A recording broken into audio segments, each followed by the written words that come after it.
ಹಾಸನದಲ್ಲಿ ಮಹಿಳೆ ನಾಪತ್ತೆ ನಾಟಕ ಕೇಸಿಗೆ ಈಗ ಹೊಸ ಟ್ವಿಸ್ಟ್ ಸಿಕ್ಕಿದೆ. ನಾಪತ್ತೆಯಾಗಿ ನಾಟಕ ಮಾಡಿ ತನ್ನ ಪ್ರಿಯಕರನ ಜೊತೆ ಪರಾರಿಯಾಗೋದಕ್ಕೆ ಪ್ರಯತ್ನ ಮಾಡಿದ್ದಂಥ ಪ್ರಿಯಾಂಕಾ ಈಗ ತನ್ನ ನಿಲುವನ್ನು ಬದಲಾಯಿಸಿರು. ನನ್ನ ಗಂಡನ ಜೊತೆಗೆ ಹೋಗ್ತೀನಿ ಅನ್ನುವಂಥ ನಿರ್ಧಾರವನ್ನು ಪ್ರಿಯಾಂಕಾ ತೆಗೆದುಕೊಂಡಿದ್ದಾಳೆ ಅನ್ನೋದು ಈಗ ಸಿಗ್ತಾ ಇರುವಂಥ ಮಾಹಿತಿ. ತನ್ನ ಪ್ರಿಯಕರ ಡೇವಿಡ್ ಜೊತೆ ಹೋಗ್ತೀನಿ ಅಂತ ಹೇಳ್ಕೊಂಡಿದ್ದಂಥ ಪ್ರಿಯಾಂಕಾ ಈಗ ಇಲ್ಲ ಗಂಡನ ಜೊತೆನೇ ಹೋಗ್ತೀನಿ ಅಂತ ಹೇಳ್ಕೊಡ್ತಿದ್ದಾಳೆ ಅನ್ನುವಂಥ ಮಾಹಿತಿ. ಡೇವಿಡ್ ಜೊತೆಗಿದ್ದಂಥ ಪ್ರಿಯಾಂಕಾಳನ್ನ ಮಹಿಳಾ ಸಾಂತ್ವನ ಕೇಂದ್ರದಲ್ಲಿ ಪೊಲೀಸರು ಇರಿಸಿದ್ರು.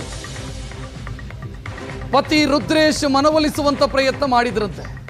ಈಗ ಪ್ರಿಯಾಂಕಾ ಮನವೊಲಿಕೆಯಾಗಿದೆ. ನನ್ನ ಗಂಡನ ಜೊತೆನೇ ಹೋಗ್ತೀನಿ, ಡೇವಿಡ್ ಬೇಡ ಅನ್ನೋ ನಿರ್ಧಾರಕ್ಕೆ ಪ್ರಿಯಾಂಕಾ ಬಂದಿರೋ.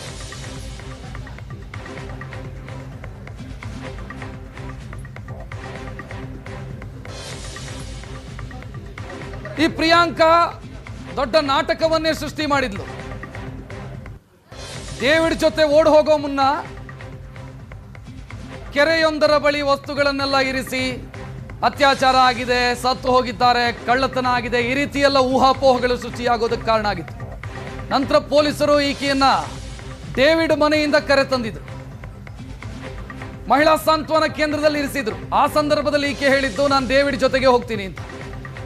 ಈಗ ಪತಿ ರುದ್ರೇಶನ್ನು ಕೂಡ ಮಹಿಳಾ ಸಾಂತ್ವನ ಕೇಂದ್ರಕ್ಕೆ ಕರ್ಕೊಂಡು ಬಂದು ಮನವೊಲಿಸೋ ಕೆಲಸವನ್ನೆಲ್ಲ ಮಾಡಿ ಈಗ ಪ್ರಿಯಾಂಕಂದು ಮನವೊಲಿಕೆಯಾಗಿದೆ.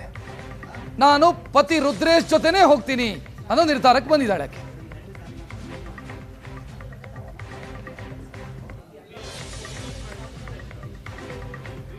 ಹಾಸನದ ಸಾಂತ್ವನ ಕೇಂದ್ರದಲ್ಲಿ ಪತ್ನಿ ಜೊತೆ ರುದ್ರೇಶ್ ಮಾತನಾಡಿದ್ರಂತೆ. ಪೊಲೀಸರ ಅನುಮತಿ ಪಡೆದು ಮಾತನಾಡಿದ್ದಾರೆ ರುದ್ರೇಶ್. ಮದುವೆ ಆಗಿದೆ, ಮಗು ಇದೆ. ಈ ಹೊತ್ತಲ್ಲಿ ಯಾರೋ ಡೇವಿಡ್ ಅನ್ನೋನ ಜೊತೆಗೆ ಬಿಹಾರಕ್ಕೆ ಹೋಗೋದಕ್ಕೆ ಹೊರಟಿದ್ಲು ಪ್ರಿಯಾಂಕಾ. ಕೊನೆಗೆ ಆಕೆಗೆ ತಪ್ಪಿನ ಅರಿವಾಗಿದೆ. ಬಿಹಾರನೋ ಮಧ್ಯಪ್ರದೇಶನೋ ಎಲ್ಲೋ ಹೋಗಬೇಕು ಅಂತ ಯೋಚನೆ ಮಾಡಿದ್ರು. ಈಗ ಆಕೆಗೆ ತಪ್ಪಿನ ಅರಿವಾಗಿದೆ. ಬಿಹಾರನೂ ಬೇಡ, ಮಧ್ಯಪ್ರದೇಶವೂ ಬೇಡ, ಹಾಸನದಲ್ಲೇ ಇರೋಣ ಗಂಡನ ಜೊತೆಗೆ ಅಂತ ಆಕೆ ಡಿಸಿಷನ್ ತೆಗೆದುಕೊಂಡಿದ್ದಾಳೆ.